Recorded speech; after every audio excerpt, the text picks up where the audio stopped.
हेल' खुलुमबाय बे भिडिअनि गेजेरजों आं नोंथांमोननो आसामाव अरुनदय स्किमनि फैसाया माब्ला हाबगोन बे भिडिअनि गेजेरजों आं नोंथांमोननो पुरा क्लियारैनो खोन्थाना होगोन।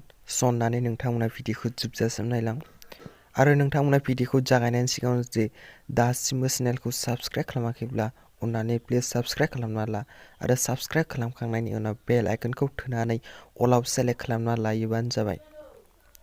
जेब्लानो आं भिडिअ आपलोड खालामगोन अब्लानो नोंथांमोना बयनिख्रुइबो गिबि मोनहैगोन। अब्ला लोगोफोर भिडिअखौ जागायनोसै। हेमन्त बिश्व शर्माया फोरमायदों जे आसामाव अरुनदय स्किमनि फैसाया फैनाय मासनि एबा डिसेम्बरनि 1 तारिखनिफ्राय हाबनाय जागोन होनना बुंदों। मानसिफोरनो सोना होनाय जागोन होनना बुंदों आरो सानथामसोनि उनावनो सोना होनाय जागोन। आसामाव अरुनदयनि स्किम जाय बिथांमोना एप्लाइ खालामदोंमोन आरो जाय बिथांमोना सेलेक्ट खालामजादों बिथांमोननो डिसेम्बरनि 1 तारिखनिफ्राय होनाय जागोन। बेयो जाबाय डिसेम्बरनि 1 तारिखनिफ्राय होनाय जागोन। ओमफ्राय बेनि राङा जागोन 830 रां, माने 830 थाखा रां मोनगोन आरोना। जाय एप्लाइ खालामदों बिथांमोना एकाउन्टआ जायो मानसिफ्रा बुंदों आरोना एकाउन्टआ स्टेट बेंकनि एकाउन्टबाल' जायो नामा होनना। नङा, नोंना लांफैब्लाबो जायो। नोंथाङा जाय एकाउन्टखौ होदों बे एकाउन्टब्लाबो जायो। मानोना आसामावथ' गामियारि एकाउन्ट, ग्रामिन बेंक बेफोर थाखायोना, बेफोरबायदि होबाबो जायो। लांफै देहांगि बेबायदि थायोना, बेखौ होबाबो जायो आरोना। स' नोंथांमोना डिसेम्बरनि 1 तारिखनिफ्राय मोनसिगोन।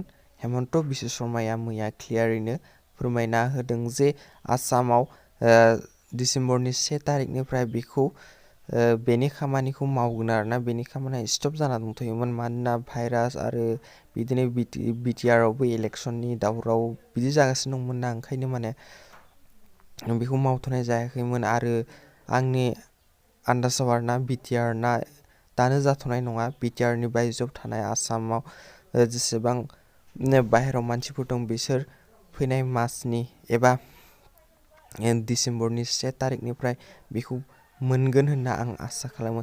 नाथाय आवगायबो खनसे मोनसे डेट होदोंमोन आरोना सोना होसिगोन होननानै, नाथाय होआखैमोन।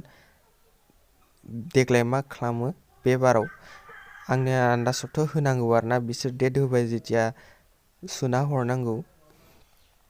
आरो नोंथांमोना बेखौ मान्थलि मोनगोन।